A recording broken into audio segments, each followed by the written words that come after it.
Wake by Mike Spinelli. Chapter 3. Class. Wake. The gym teacher lay there stunned and terrified. What miserable misfortune had befallen him this time? He found himself wondering. He had begun to remember moments from his day leading into waking cold and wet and laying in the small metal boat. He had to think. He had to get a hold of himself and think. If he didn't think, he was dead for sure. He just couldn't seem to get a hold of the last thing that happened before this. Think, dang it! Think! He yelled at himself. Yesterday morning, he remembered yesterday morning. He had his normal weekday preparation for school. He jog, shower, dress, and eat. Count chocula and coffee for breakfast. First class didn't start until 9, but he showed up at 7 like the real teachers did. The quote, real teachers. Hardy, often har. That was the mentality around here amongst the faculty. Not so much English and history. Those guys were on their own teams respectively, and almost all encounters were cordial if not pleasant. But the math and science bimbo twins, they were the worst. They talked down to him at every turn, but acted like nothing happened at all come lunch.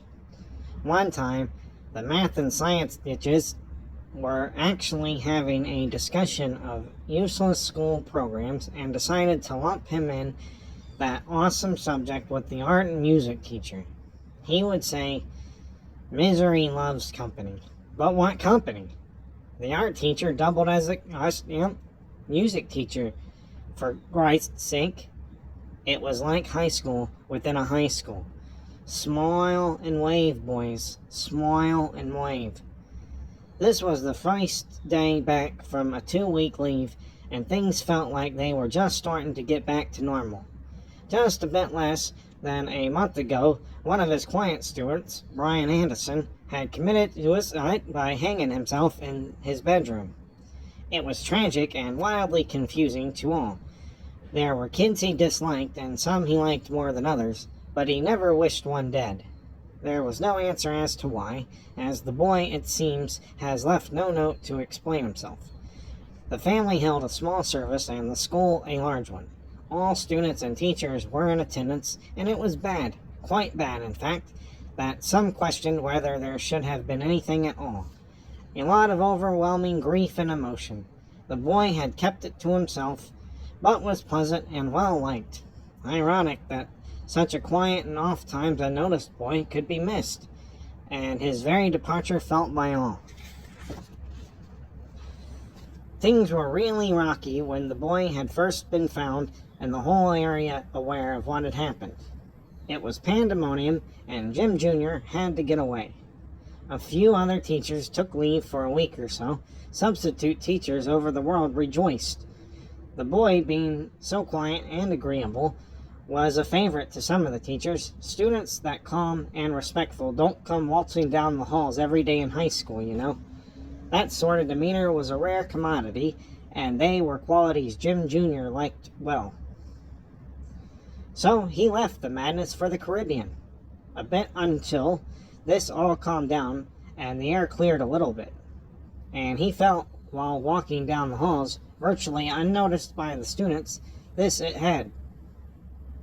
Kids talked when they roamed the halls before, after, and between class.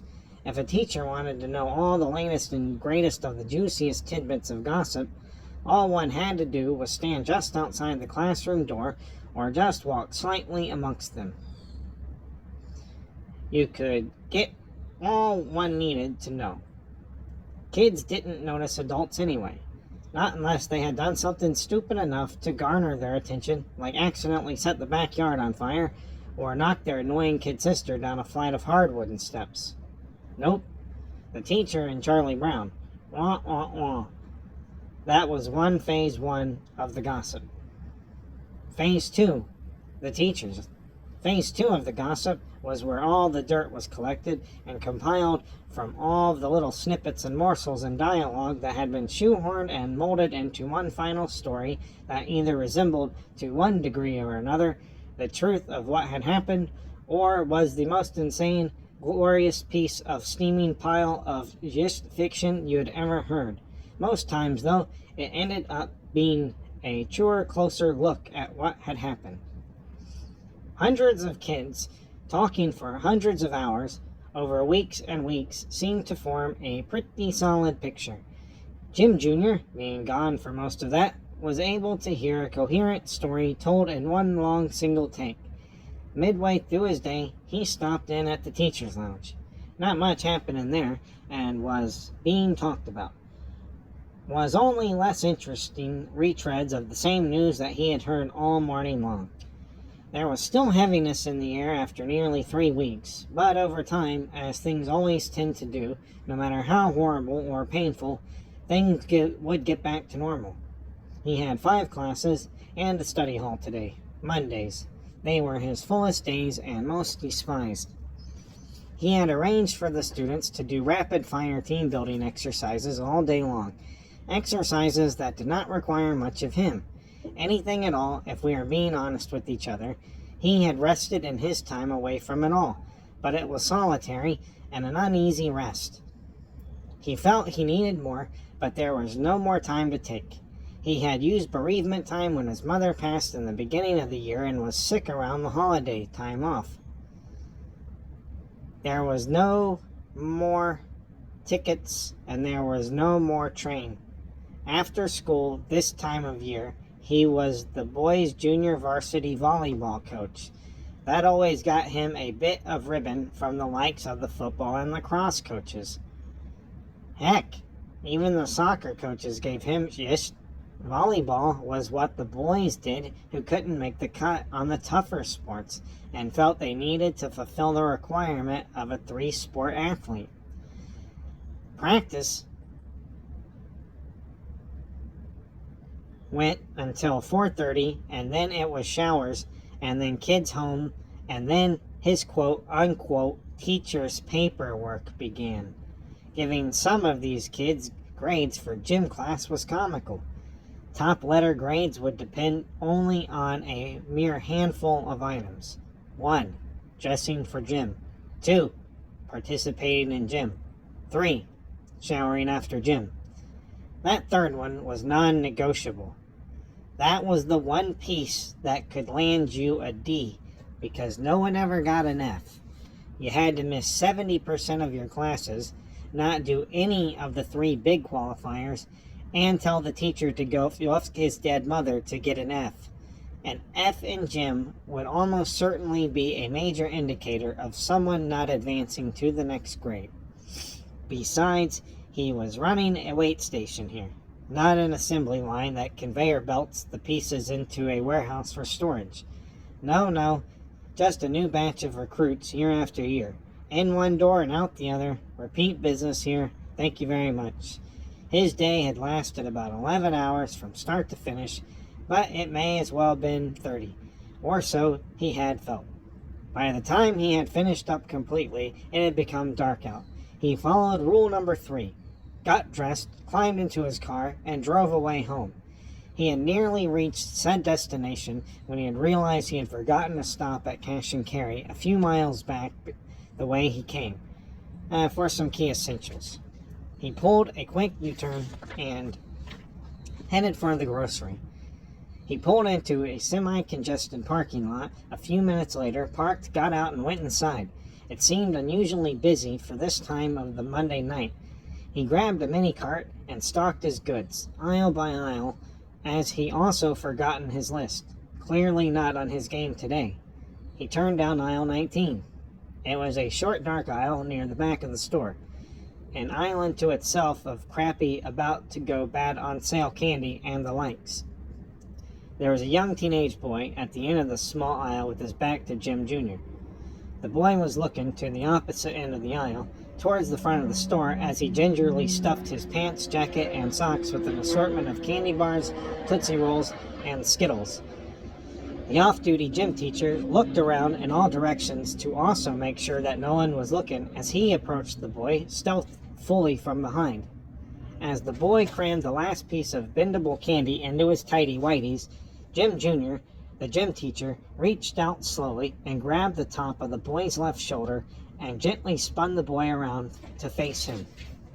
Panicked, the boy at this, spilling several pieces of candy all about the hard grocery store floor with a loud clack, clack, clack sound. The boy's face, now white as a sheet and mouth hanging agape, gasped. He sat there looking stupefied. Gasps still held deep in his lungs, afraid to exhale, wondering just how busted he really was now and by whom. This man, whilst not the tallest person in town, towered over him. Magnified by how small the boy was for his age, the boy shook. The man knelt down on one knee to the closest candy bar to the young boy's feet. He looked at the boy's still trembling face, and then looked around once more to make sure they were still unseen. The kid watched the strange man look around to see if the coast was clear, in turn causing him to do the same thing, but could not for the very life of him figure out why. The man stood back up, towering over him yet again. "Seriously, kid?" James Jr. asked rhetorically. The kid looked around to see if he was being filmed for some prank show and continued to stare as if the answer was still out there somewhere. "You're ready to go to jail over a Snickers bar? You know you can see your clothes are jam-packed with stolen goods from all the way on the other side of the store." Blank staring continues. "Now," the teacher started softly, "empty all your pockets." The still speechless kid started to slowly get the idea that this was all really happening and started to move his hands accordingly. He slowly started emptying his coat and pants of its contents, but rather than extend his hand a bit and place the candy bar back on the shelf where he got it, he just started dropping it on the hard floor, making more than just a few clickety-clack sounds. The sound seemed to branch off into eternity, and this time they both looked around simultaneously to see if anyone else had seen or heard. Still no one. "All of it," Jim Jr. insisted, still soft but firm, "or I'll do it for you." The boy gulped so hard he seemed to be attempting to swallow his Adam's apple for good, as he crashed his hands into the pockets again, spilling candy and other assorted ish on the floor once more. "Now," the teacher began softest yet, and after a brief pause, "get the fuck out of here." The kid turned to run, but seemed to be having a spot of trouble getting his feet to follow his upper half out the door. The kid took his first step before Jim Jr. grabbed his elbow, catching him. "Hey," he said calmly, "be smarter next time." He released him, and then the teen, who had been pulling in his direction of the exit the entire time he was being held up by his elbow by the stranger, nearly fell to the ground. He stopped himself from falling by mooshing up against the shelf holding the candy and he had, until recently, been trying to pilfer. As he hit the shelf, it lightly rocked, and more candy tumbled from it and clacked on the ground, just enough to freak him out. Just the way out of the store is the closest thing to run walk that one could come up with. Jim Jr. gathered up the remaining candy from the floor in 2 giant handfuls and placed it back atop the shelf from whence it came. He smiled a slick smile to himself and started to push his more than half-filled cart to the front of the store for checkout. He passed the end of aisle 10 and grabbed another sack of Count Chocula, as he was nearly out of that after this morning. He loved cereal.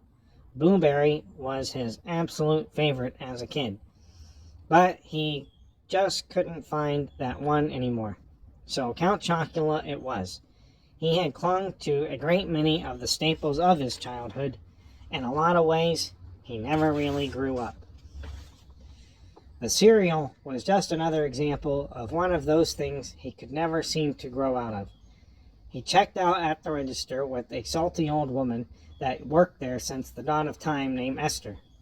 She gave him her usual gruff question and answers and sent him packing with nary a smile. He finished bagging his own paper groceries and rolled his cart right out the front door and drifted across the black asphalt to his car, a red VW Bug, popped the trunk open, and started loading his groceries from cart to car. He took the paper grocery bags out 2 at a time and placed them into the trunk until done. He climbed into the driver's seat and started the car. He looked cautiously both ways before slowly backing out an inch at a time, until he was sure no one was coming, and he drove off towards home, completely oblivious and unaware that he was being watched and stalked, clueless to the fact that here he was the little pig in the company of the big bad wife.